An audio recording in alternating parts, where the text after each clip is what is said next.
Heyo, and welcome to part 12 of Vanquish. In this part we're moving straight into Act 4.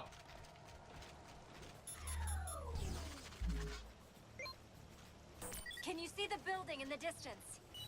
Yeah. That's the Grand Coulee Dam. Take the elevator and head towards it. All right, you lead the way. Now one thing to note is that Act 4 does throw you directly into the gameplay. Like, there was that little codec call thing, but it isn't like Act 3 where there was like a lot of establishing shots and you got to see the whole area ahead of time. Nah, in this act you do just go straight in. I wish I'd stopped shooting that rock like a fucking moron, but I can't change what I did when I was recording this now. I see quite a few things like that. Like, we had one in a previous mission as well, and it's like, yeah, I can be pretty fucking stupid sometimes. But yeah, I imagine the reason why we didn't get a proper establishing shot at the start of the mission is because, if you remember, toward the end of the Phantoms mission, we saw Sam get thrown into this area by force. I can't even remember what it was that he was riding at the time. It was like... The thing I remember from the end of the Phantoms mission is there were a lot of explosions. They looked really cool, and it was basically the epitome of the whole cool guys don't look at explosions thing, which I'm completely fine with. I know that there is this odd, weird tinge of... I don't know whether I'd say it's like a self-deprecating thing towards Sam, like he's this action hero but they like seeing him get in these painful situations or something. I don't think it's that, but there's definitely this feeling that they like showing Sam in a lot of danger at any given time. Like, what should be a flawless getaway, we've seen loads of times when he's been in one of them stolen plane things, like the enemy's ships and whatnot, and he's just ended up taking a lot of damage. And granted, that probably is a thing that they're doing intentionally to show how badass his suit is, that he can get flung around, he can have things blow up on him, and it doesn't really faze him that much because he's got this like super badass suit from DARPA. I don't know, I think it's one of these things that, like, the tone of Vanquish is something that's very open to interpretation. And that's something that I talked about during the opening cutscenes of the game, but it's something that I've been looking more into the critical reception of the game over the course of recording this playthrough. And it seems that if it is doing what I think it's doing, of not playing everything entirely straight, or playing it straight but self-aware, either one of them approaches, it seems like maybe a lot of people don't really get it. And I've noticed this a lot, particularly in recent reviews, like since the PC version came out. Whenever they talk about story, it seems to be that like certain people don't really click with the story, and it gets compared to Bayonetta a lot because Bayonetta obviously also recently had a PC remaster. And I've seen people saying that like where Bayonetta wears its weirdness, its quirkiness on its sleeve, and so people don't mind, you know, the story being a bit all over the place and whatnot. With Vanquish, they don't seem to give it that same leeway. And I think that is people maybe not seeing it how I see it. I think people maybe are seeing this as just a generic sci-fi story, or a generic mech or military story, however you want to look at it. And like, if you are reading it completely straight, I can see how this story might underwhelm people. This is a very ticks all the boxes kind of story. You've got your action hero, you've got your tough guys, you got, you know, you go through all the general set pieces for this kind of thing to take place. But like I was saying in the opening cutscenes, I don't think that they're doing that. I feel like there's this overtone of self-awareness throughout the entire game, and that's what makes it feel that bit more interesting to me. Admittedly, that is my speculation. I don't know what was going through the writers' minds. I don't know the direction they had. I don't know whether there was any intent to do that, or whether they were just trying to play it straight, or whether it was just they were so invested in the gameplay they didn't really put too much work into the story and they just threw together the quickest story they could get. It might be a really cynically done thing, but I don't know. It's the sort of thing that because it is so maybe overplayed a little bit, to me it feels like there's more to it. And if it is, then like I still get the criticisms. I still get that that's the sort of thing that it's a very flimsy defense, and I guess you could say it's the ironic shitposting is still shitposting sort of approach of things, in that like just because like you had certain intentions, or just because some people interpret it a certain way, that doesn't mean everyone will. And so like when people say that they don't like the story of Vanquish, or even that the story of Vanquish feels a bit lightweight, I get it. I don't necessarily agree, but I do get where that criticism comes from.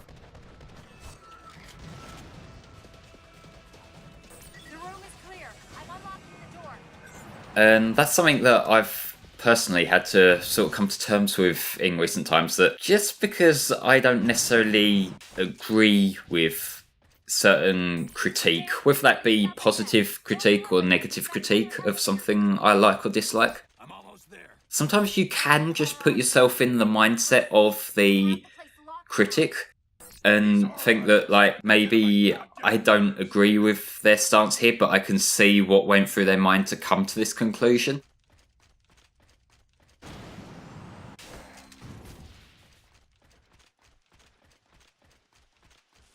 Although saying that, Vanquish's general reception overall, it isn't exactly negative. Like even the people who criticised the story didn't really give it negative reviews. Like, I'm just glancing at Metacritic here, which is a cardinal sin, and I feel dirty for doing it. But the PC version is sitting at a 78 out of 100 on Metacritic, which, you know, aggregate scores are ultimately meaningless because, you know, reviewers have no cohesive, like, you know, they've got no agreement on how our review score numbers are meant to work. So it is a sort of rough estimate, I guess, if you're trying to actually use Metacritic as a gauge for reception. Although it is interesting to me that the PC version's at 78, although the PS3 and Xbox 360 versions are both at 84. So maybe it's a sign of like reviewers being more critical on the game after a period of time, because maybe it isn't quite the same thing that's popular nowadays as it was back in 2010. I don't know, like it might also just be what I was saying about Metacritic not giving us the best picture of things. Because that is something like I looked at it here just out of curiosity, because I don't like Metacritic as a way to gauge the quality of a game. And the reason for that is I ultimately think that numeric scores for reviews are worthless. And what they actually do is they undermine the content of a review, because, you know, if someone sees like, okay, this publication gave this game like say a 7 out of 10, then that's all they take away from the review. It's like the summary, if you like. It's like there's all this text that tells you in detail about what the game is, what it does, what its strengths and weaknesses are, but your takeaway from that is 7 out of 10. But what that does is it takes what should be, or at least is likely to be, mostly subjective critique. Because, like, you know, there's objective things you can bring up in a review, and you should bring up in a review, like, say, performance, you know, resolution, things like that, telling us in detail about what the game is and does. But a lot of reviews are subjective, like I say, so you can't really objectively put a number on like art style or music, things like that. You can't really say this is like a factor that makes it a 7 out of 10 while this other game gets say a 6 out of 10 or something like that. It just doesn't really add up to me that you've got this piece of writing that tells us your subjective interpretations of a game, and you can have it in your review directory. So like you've got, like what I'm trying to get at is that numbers imply entirely objective comments. Like they imply objectivity by nature. And if you see this particular publication as gave one game a 6 and another game a 7, that is making the objective statement that the 7 out of 10 game is better than the 6 out of 10 game. Whereas what a review should be doing is they should be giving us the objective information, but there's also going to be other factors that you would understand and you would get a better perspective of where the review is coming from the content of the review. But naturally, when you see them listed on Metacritic or even just a website's own summary, you're not going to see that right off the bat. So it feels like an incredibly weak way to undermine your own critique. I've never liked review scores, at least not in recent times. And it's the kind of thing that, like, I could, if I wanted to, at the end of these playthroughs, always just say, well, I'll give this game an 8 out of 10 or whatever, but I'd rather not do that. Because I feel that just telling you about the game is much more useful for you to know what I think of it.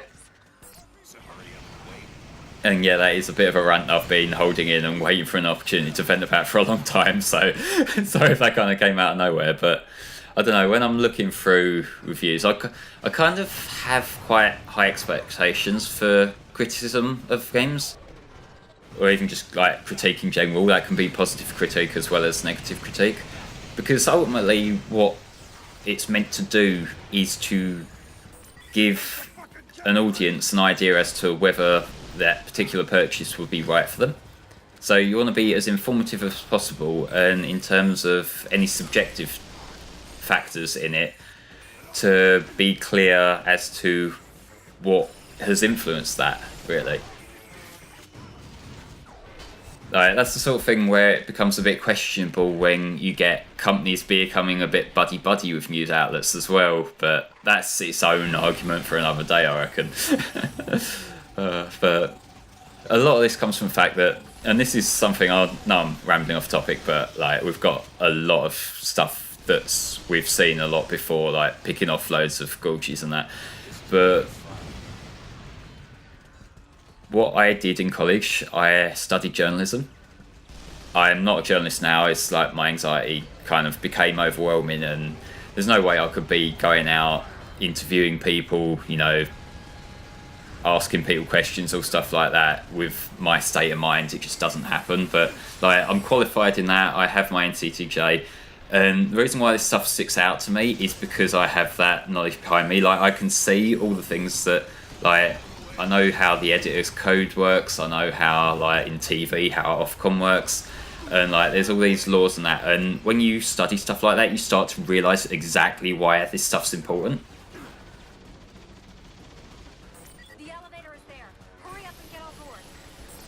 Because you've got to be transparent with your audience. You've got to let them know, like, where you're coming from, disclose things where they need to be disclosed, and be as impartial as is humanly possible. Because ultimately, you're providing a service to people. Like, you might just see watching reviews or reading reviews as like an entertainment thing, just to find out about games and excite you for games.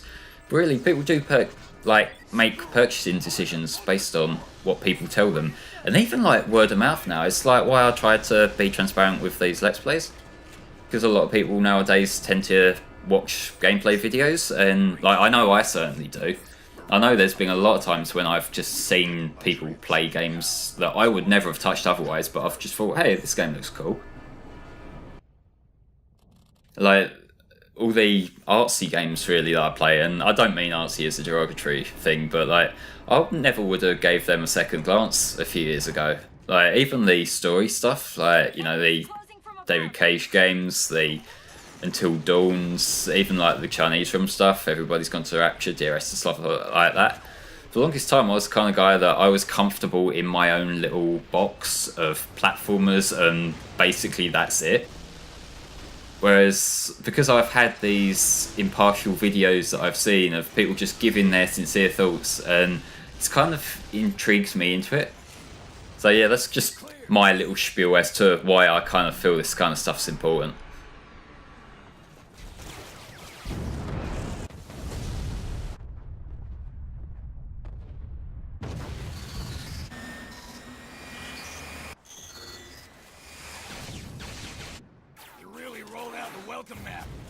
Must have a thing for VIPs. Head for the control tower on the other side of the bridge. Easy for you to say. Yeah, you can't exactly just dash through there unless you're Sam Gideon, obviously. So yeah, this is the second mission we're going to be doing in this part.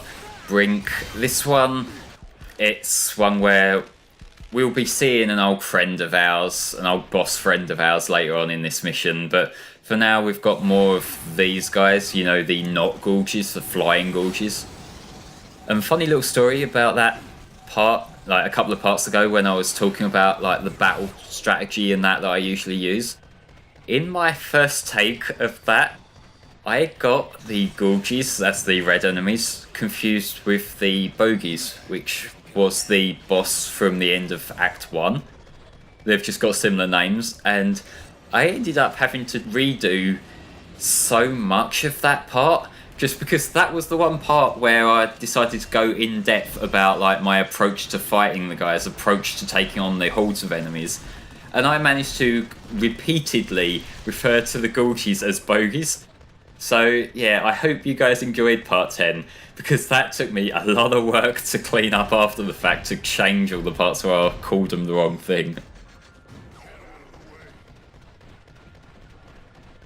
Don't make Let's Plays when you're dumb. Maybe that's the sort of approach I need to take from now on. But this buzzard guy, I don't actually know anything about the source of this. I don't think we've fought any buzzards so far in the game. Like, maybe we had one or two somewhere else, I can't remember. It looks new. Like, it seems quite different to the other bigger guys we've had earlier on. And again, that's another big fuck you laser you want to stay well out of the way from. Because, you know, that thing can do some damage. Whenever you see like a massive laser coming towards you, it's gonna do some pretty lethal damage to you. So, you know, it's the best idea just to keep the hell out of the way whenever you see something glowing, whenever you see something that looks like it might explode, or something that, you know, it's taking a step back to aim.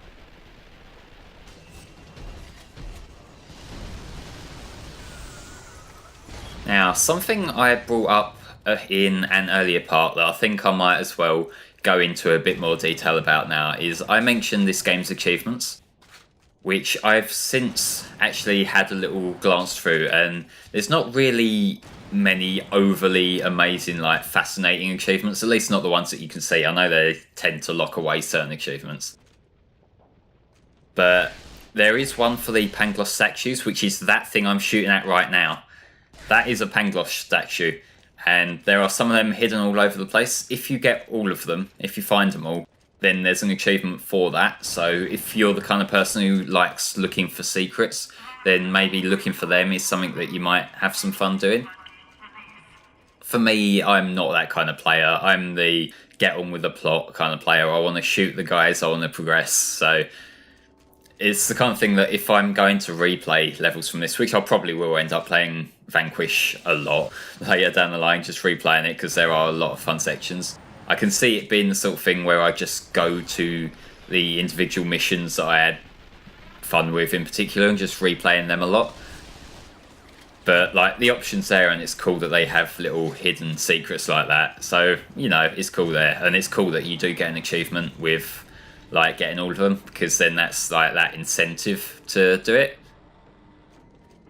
But some of the other achievements, and I'm not going to read them all off because there's loads of them and a lot of them are quite samey, but there's achievements for finishing each of the game's acts.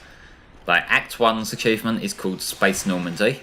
Act 2 is Storming Grand Hill. Act 3, I think this is a funny name, I don't speak Creon. Now, Act 4's one is called My Way, which I like to imagine is a Frank Sinatra reference. And Act 5 is Enter Major Combat Operations, and there's one for beating all the acts and completing the game, which is just called Survivor. And there's also an equivalent achievement for each of the acts for playing it on hard. So, like, if you play on hard mode of the game and beat the acts, then you get a different achievement. I don't know if it stacks. I would hope it does. So, like, if on your first playthrough you jump straight in on hard and you beat the game, I would like to think you get both the normal mode achievements and the hard mode ones, but I don't know if that happens or not. But then there's also Gunrunner, which is for scanning and acquiring all weapons. There's King of the Hill, You know, the best anime that isn't Cory in the house. Level the weapon up to its maximum operational capability, so that means just get all the upgrades, get it to its max strength. I think I completed that one on the assault rifle, I can't remember exactly. There's going in for the kill, which is for beating 10 enemy robots with melee attacks. There's Knight in Shining White Armour, for reviving 20 of your friendlies. So whenever they get knocked down by an enemy, if you go and revive them, it counts towards it. And there's one that I don't think I'll ever get because I'm just not that good at the game, but it's called Living Legend, and that's to do a complete no-death run of the game. Which, if you've seen all the crossfades in this playthrough, you know that I'm not really that good at. But yes, when I mentioned earlier on in the part we'd be seeing an old boss friend of ours, here we have the Argus Core back for another go. I do like the Argus Core bosses, so I can't complain. But the twist on this one is that there's very little in the way of barriers to hide behind. Like, there's just a handful. And for the most part, if you want to get a shot in for him, you're going to have to be putting yourself in like no man's land in the middle. So you've got that extra degree of risk, and there's also a lot more enemies than I seem to recall from the earlier ones. Because this is the thing, like, although they reuse the Argus Core mechs, they've added a little twist to it each time. Because like the first time we thought it was in Act 1, where we actually had a really good shot given to us. Like, we were on a platform and he was down on the floor, so we could shoot all his weak points and it'd do plenty of damage to him, and you know, we'd always have the advantage there. It was basically a tutorial boss, really. Then the second time around, it was when there were two of them. And so, like, while you're aiming at one, you are vulnerable from the other one. And you've also got twice as many targets to take down. So it was that sort of juggling act. Whereas now, not only are we in, like, no man's land a lot, we have to run through the middle if we want to get a good shot in. But we're also in a very enclosed space, so we don't really have as much mobility afforded to us as we did in that other really open area where we fought the two of them. And that's one thing that I think Vanquish does well when it comes to varying up its bosses, because, like, yeah, repeated bosses are a thing that people tend to have beef with in games, understandably, but when there's a twist on it each time, it's not as offensive. And it just gives you that something else to do. It's that something else to make it feel a bit different from last time. And I'm not sure I would go to the extent of saying it feels like a completely new boss. But it does build on it. And it builds on it in the way that it conveys things to the player as well. Because the first time you fought it, back in Act 1, it had to teach us everything. Because we'd never fought this Argus mech before. So we had to know where its weakness was. We had to know the cycle of first take down one of its limbs, and then you can expose the core and shoot the core. Then, like, the second time around, we knew what to do. We'd already done this before. So then it was, we had to figure out for ourselves the approach to take, in that, like, we could either take them down one at a time, or we could alternate them. So, like, we'd take down one of their limbs, expose their core, hit them, then go on to the other one and cycle between it. I seem to recall that I just did one and then the other. I think that's probably the best approach for things like that. Because then if you get one of them out of the way, then, like, he's not going to be able to keep shooting at you while you're taking on the other one. And it just makes taking down the second one that little bit easier. But that's the kind of thing that everyone's going to have their own playstyle. And maybe people can do stuff like that and make it look really cool if they're a bit more of a spectacle player. Because Vanquish's very high skill cap does do wonders when you see skilled play of it.